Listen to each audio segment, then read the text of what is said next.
रोक न्यूज पहा आता नव्या रूपात. दिल वही सोच नहीं. संपादक मकरंद साठे.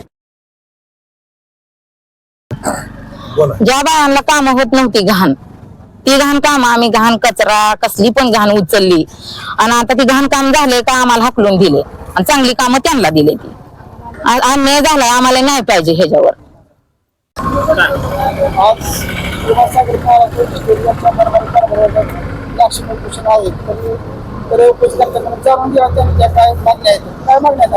आमची प्रमुख मागणी या ठिकाणी जो या भीमासागरचा हुकुमशाह हिटलर बेंबळकर यांनी त्यांच्या पदाचा राजीनामा, त्याचं कारण असं 77 वेळ झालं तरी तो माणूस या पदावर आहे. दुसरी मागणी अशी आहे आमची की इथल्या जो कामगार आहे, इथला जो भूमिपुत्र आहे, त्या कामगारावर अन्याय होतोय. तो अन्याय अशा पद्धतीचा होतो की गेली 30 वर्ष झाले तो माणूस, तो कामगार या ठिकाणी कारखान्यात कामाला असून सुद्धा त्या कामगारांना कायम केलं जात नाही. कमी पगारामध्ये त्या कामगारांना इथं राबवलं जातं.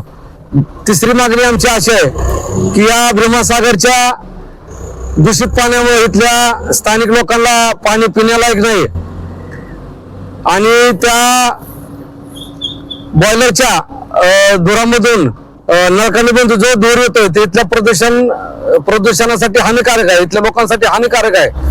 चौथी मागणी अशी आहे आमची की ज्या महिलांना कामावर घेतलं आणि 1 वर्ष झालं त्या महिलांना त्यांनी घरी बसवलंय, प्रत्येक वेळेस आम्ही त्या ठिकाणी गेल्यानंतर आम्हाला उडवीची उत्तरं त्या महिलांच्या संदर्भात आम्हाला मिळाली आणि आम्ही वारंवार मागणी करून सुद्धा कुठल्याही पद्धतीची दखल न घेतल्यामुळे आज आम्ही या 15 ऑगस्टच्या दिवशी देशाला 80 वर्ष स्वतंत्र होऊन, देश 80 वर्ष स्वतंत्र होऊन 80 वर्ष झाली तरी सुद्धा आम्हा बहुजनांना आंदोलन करावं लागतं.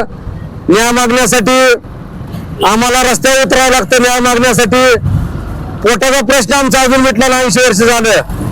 जसं अण्णाभाऊ साठे म्हणाले, ये आजादी झूठी है, देश की जनता भूकी है, त्या पद्धतीने 80 वर्षानंतर सुद्धा या देशातली जनता उपाशी आहे, भूक आहे.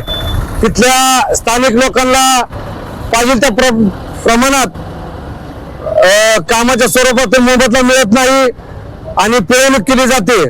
आम्ही आज या ठिकाणी 1 दिवसीय लाक्षणिक उपोषण धरलेलं आहे. आमच्या मागण्या जर मान्य नाही झाल्या तर आम्ही हे उपोषण मुंबईपर्यंत घेऊन जाणार आहे, मुख्यमंत्र्यांपर्यंत घेऊन जाणार आहे. एवढंच या ठिकाणी बोलतो मी. नमस्कार, माझं नाव शेखर बाळासाहेब शेंडगे. मी या श्रीपूरचा भूमिपुत्र आहे. आज 3री पिढी आमची या श्रीपूरमध्ये चालते. श्रीपूर कारखान्यामध्ये, या श्रीपूरमध्ये 2 कारखाने आहेत. एक साखर कारखाना आहे आणि एक लिकरचा कारखाना आहे. 2 कारखाने श्रीपूरमध्ये आहेत आणि आमची आज 3री पिढीत आहे. आमचे आजोबा इथं कामाला होते. आमच्या आजोबांनी हे कारखाना उभा केलेले आहेत.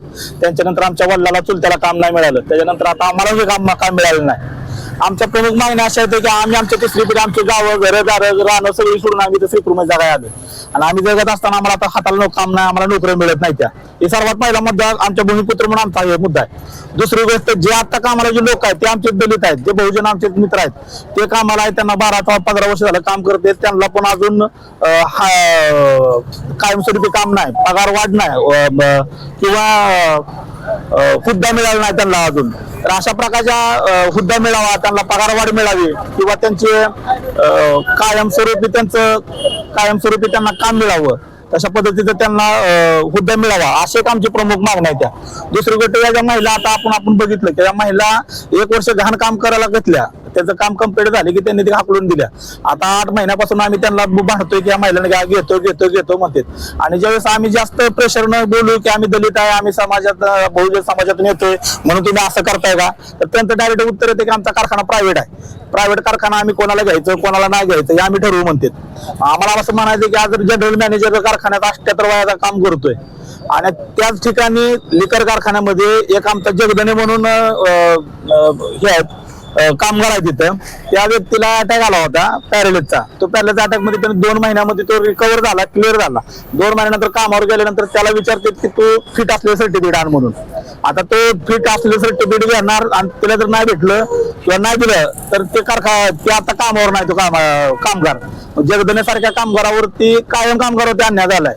का तर तो फिट नाही, त्याला सर्टिफिकेट. आता 78 वर्षाचा जर जनरल मॅनेजर काम करतोय तो कसा काय फिट आहे? कधी जावा त्याला बोलायला, कधी भेटायला जावा, तो अधिकारी चांगला, कधी कोणत्याही चांगल्या भाषेत बोलत नाही, ओरडून बोलतो तो आम्हाला.